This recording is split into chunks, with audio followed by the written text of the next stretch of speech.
Hello foodies, welcome to our channel Telugu foodies like me. ఈరోజు మనం ఎంతో టేస్టీగా వంకాయ మామిడికాయ కర్రీ అయితే చేద్దామండి.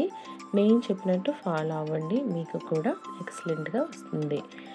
ఈ సమ్మర్లో మనకి మామిడికాయలు ఎక్కువగా దొరుకుతాయి కదండి. ఒక్కసారి మామిడికాయతో వంకాయ రెసిపీ ట్రై చేయండి, చాలా బాగుంటుంది. లేట్ చేయకుండా మనం ప్రాసెస్లోకి వెళ్ళిపోదాం. ముందుగా స్టవ్ వెలిగించుకొని బాండీ పెట్టుకోవాలండి. బాండీ పెట్టుకొని మనం దానికి తగినటువంటి ఆయిల్ వేసుకోవాలి.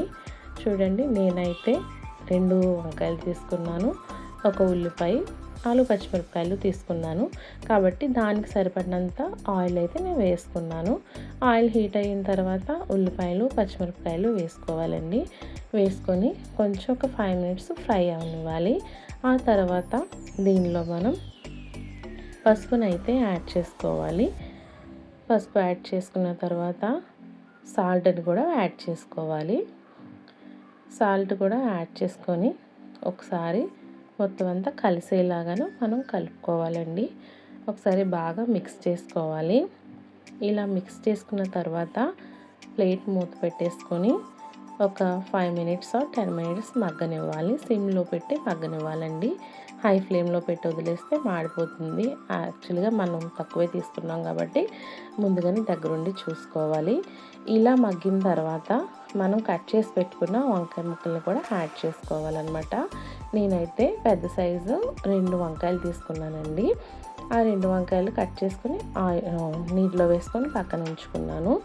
ఉల్లిపాయలు మగ్గిన తర్వాత ఈ వంకాయ ముక్కలన్నింటినీ కూడా మనం యాడ్ చేసుకోవాలి. ఒకసారి కలుపుకొని మూత పెట్టుకొని మగ్గించుకోవాలన్నమాట. చూసుకుంటూ ఉండాలండి, మనం పక్కనే ఉండి, లేదంటే అడుగు పట్టేసి మాడిపోతుంది. ఇలా మధ్య మధ్యలో ఒకసారి తీసి కలుపుకుంటూ చక్కగా మగ్గనివ్వాలి. వంకాయల ముక్కలు కూడా నేను మీడియంగా కట్ చేసుకున్నానండి. ఈ రకంగా కట్ చేసుకుంటే మనకి సరిపోతుంది.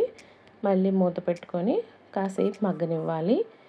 ఈ టెక్స్చర్ వచ్చిన తర్వాత చూడండి, నేను వీడియోలో చూపించినట్టు ఈ రకంగా మగ్గిన తర్వాత మనం ఇందులో తగినంత కారాన్ని అయితే యాడ్ చేసుకోవాలండి. మీ స్పైసీకి తగినట్టుగా మీరు కారం యాడ్ చేసుకోండి. ఎందుకంటే మనం ఇందులో మామిడికాయ కూడా వేసుకుంటున్నాం కాబట్టి పులుపుగా ఉంటుంది, కాబట్టి కొంచెం ఎక్కువగానే పడుతుంది కారం. మరి తక్కువ వేసుకున్నా కానీ సరిపోదు, పుల్లగా అనిపిస్తుంది. కారాన్ని కూడా పులుపు తగ్గట్టు అడ్జస్ట్ చేసుకోవాలి. మనం ఇదివరకే సాల్ట్ వేసుకున్నాం కాబట్టి చూసుకొని మళ్ళీ తగ్గించుకొని సాల్ట్ అయితే యాడ్ చేసుకోవాలండి. కొద్దిగా పచ్చివాసన పోయేంత వరకు కారం వేసిన తర్వాత ఫ్రై చేసుకోవాలి. ఇలా కాసేపు ఫ్రై చేసుకున్న తర్వాత దీనిలో మనం తగినన్ని వాటర్ అయితే యాడ్ చేసుకోవాల్సి ఉంటుందండి. ఇంత అవసరం లేదు, కొంచెమే వాటర్ యాడ్ చేసుకోవాలి. ఎందుకంటే మనం ఆల్రెడీ వంకాయ ముక్కలు మగ్గించేసుకున్నాం కదా, మ్యాక్సిమం అవి అయితే బాయిల్ అయిపోయినాయి. కాబట్టి తగినన్ని వాటర్ వేసుకున్న తర్వాత కాసేపు మళ్ళీ మూత పెట్టేసుకొని ఉడకనివ్వాలన్నమాట. ఎందుకంటే ఒక 5 మినిట్స్ ఇంకా అవి కుక్ అయిపోయిన తర్వాత అప్పుడు మామిడికాయలు వేసుకోవాలి. మనం ముందునే వేసేసుకోకూడదు, ఎందుకంటే పులుపు వేసిన తర్వాత ముక్క ఉడకదండి. అందుకు కాబట్టి కొంచెం ఉడికిన తర్వాత మనం కట్ చేసి పెట్టుకున్న ఈ మామిడికాయ ముక్కల్ని తీసి తర్వాత యాడ్ చేసుకోవాలి. ఈ స్టేజ్లో యాడ్ చేసుకుంటే మామిడికాయ ముక్కలు వెంటనే ఉడికిపోతాయి కాబట్టి ప్రాబ్లం ఉండదు మనకి.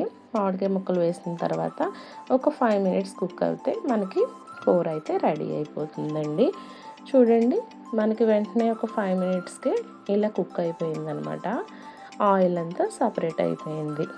ఈ రకంగా మనం రెడీ చేసుకొని ఇప్పుడు కూడా మీకు ఒకవేళ ఏమైనా ఉప్పు సరిపోలేదంటే కనుక అడ్జస్ట్ చేసుకోవచ్చు.